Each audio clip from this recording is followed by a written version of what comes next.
'మహావతార్ నరసింహ' అనేది నిజంగా చాలా అద్భుతంగా తీశారు. మీకేమనిపించింది ఈ సినిమా నాకు చూస్తే? చాలా బాగా నచ్చింది స్వామి. లాస్ట్ హాఫ్ అన్ అవర్ కూడా శ్రీ విష్ణు అవతారం కానీ, ఆ వరాహ రూపం స్టార్టింగ్లో వచ్చేది, లాస్ట్లో నరసింహ అవతారం కానీ, అంటే గూస్ బంప్స్ లాగా కనిపించాయి స్వామి. అంటే ఒక కథని ఎలా అర్థం చేసుకోవాలో కూడా తెలిసాయి. యాక్చువల్గా మనకి ఇలాంటి సినిమాలు రావటం అనేది చాలా రేర్ అండి.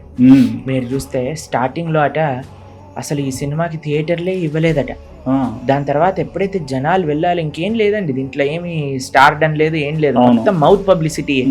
కానీ ఎప్పుడైతే వాళ్ళు ఆ భాగవతంలో ఉండే ఆ లీలని, ఆ నరసింహస్వామి, ఇప్పుడు చూడండి అందరూ ఈ ప్రపంచంలో bat man, spider man, super man అని తిరుగుతూ ఉంటారు. కానీ నరసింహస్వామిని చూసాక ఒక చిన్న పిల్లవాడు అన్నాడు, ఈయన అన్నిటికంటే గ్రేటెస్ట్ మ్యాన్ అని.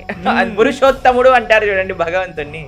కాబట్టి ఆయన ఎలా రక్షించడానికి ఒక చిన్న 5 సంవత్సరాల పిల్లవాడి కోసమని భగవానుడు ఒక అవతారమే స్వీకరించాడు. అవును, అది భగవంతుడి యొక్క ప్రేమ. భగవానుడికి ఉండేదే ప్రేమ అండి. అసలు చిన్నపిల్లలందరినీ ఈ సినిమాకి తీసుకెళ్ళాలి. నిజంగా మాతో పాటు ఎంతో మంది వచ్చారనమాట. చిన్న చిన్న పిల్లలందరూ వచ్చారు. మా భక్తులందరితో కలిసి మేము వెళ్ళాము. 3Dలో చూసాం. మీరు 3Dలో చూసారా?